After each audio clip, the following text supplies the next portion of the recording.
à 7h15. Pour eux, septembre n'est pas synonyme de retour à l'école, ni septembre, ni aucun autre mois de l'année. Eux, ce sont les 244 millions d'enfants dans le monde qui sont privés d'accès à l'éducation.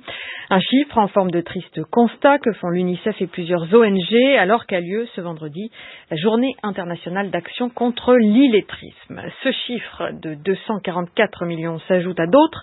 Un enfant sur 6 ne sait ni lire, ni écrire, ni compter dans le monde, et ils sont plusieurs millions également à éprouver des difficultés parfois rédhibitoires pour un accès correct à l'éducation, un toit pour dormir ou des toilettes dans les écoles.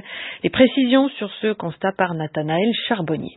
244 millions d'enfants privés d'école, dont plus de 130 millions de petites filles. Passé le choc des chiffres, c'est la question du monde dans lequel nous vivons qui se pose et dans lequel ces enfants privés de tout seront amenés à survivre, alerte Vanessa Martin, responsable plaidoyer à l'ONG Action Éducation. Sans éducation, sans formation, sans assistance, sans une alimentation convenable, sans soins, ils n'ont aucune chance d'acquérir les capacités pour être capables de rebondir après autant de traumatismes. L'un des problèmes majeurs, c'est que ces jeunes auront à vivre dans le monde de demain. Et pour comprendre le cri d'alerte des ONG, il faut dire que la situation s'est aggravée dernièrement.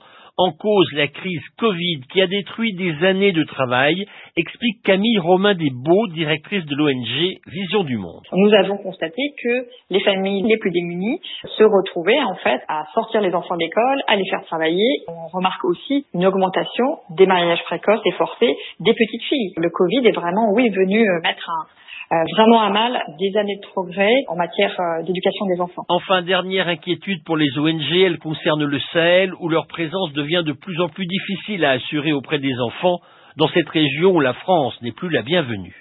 La France, où après la rentrée scolaire,